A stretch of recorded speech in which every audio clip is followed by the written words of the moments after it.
আমাদের কলিজার টুকরা আমার চাচা হারুন কাকা। হারুনের ভাইরাল ভিডিও এবং ছাত্র জনতার অভ্যুত্থানে নিজের প্রশ্নবিদ্ধ অবস্থান নিয়ে মুখ খুলেছেন ইউটিউবার তৌহিদ আফ্রিদি।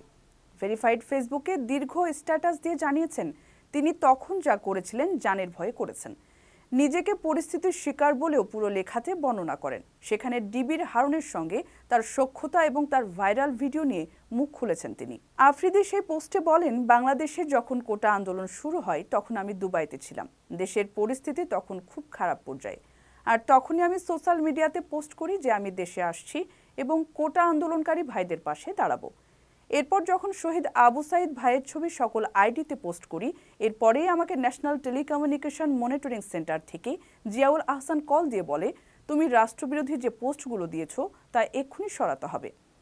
এইটা শোনার পর আমি সাথে সাথে ফোন কেটে দেই। কিছুক্ষণ পরেই ডিবি হারুন বলে, তুমি কার কল কাটছো? তুমি, তোমার বাবা, তোমাদের টেলিভিশন সব শেষ করে দিবে। এক্ষুনি ওনাকে কল ব্যাক করো। যা বলে শোনো। আমি ভয়ে পোস্ট ডিলিট করে দেই। ভয়ে আমার পরিচিত কারোরই ফোন ধরিনি, কিন্তু ডিবি হারুন আমাকে ফোন দিয়েই যাচ্ছিল। আফ্রিদি নিজের অবস্থান জানিয়ে বলেন, ছাত্রদের বিপক্ষে যাওয়া কোনো ইনফ্লুয়েন্সারদেরকে হুমকি দিয়ে পোস্ট বা ভিডিও করা এবং ছাত্রবিরোধী কোনো ক্যাম্পেইনের সাথে থাকা, এসবে আমার বিন্দুমাত্র সম্পৃক্ততা নেই। ডিবি হারুনের হুমকি প্রসঙ্গে বলেন, হঠাৎ ডিবি হারুন জানায় তার এক ভিডিও নাকি ভাইরাল হয়েছে।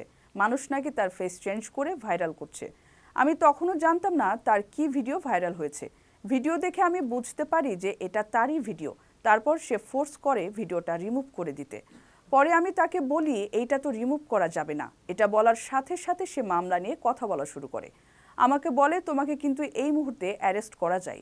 তারপর তাকে দেখানোর জন্য আমি কয়েকজনকে ফোন দিই তার ভিডিওটা রিমুভ করা যাবে কিনা, কিন্তু সবাই না বলে। ডিবি হারুন ক্ষমতার অপব্যবহার করতে জানিয়ে আফ্রিদি বলেন, আপনারা যে কোনো সেলিব্রিটিকেই জিজ্ঞাসা করুন, তারাই বলবে ডিবি হারুনের কাছে যে একবার সাহায্যের জন্য গিয়েছে তাদেরকে সে বিভিন্নভাবে ব্যবহার করেছে।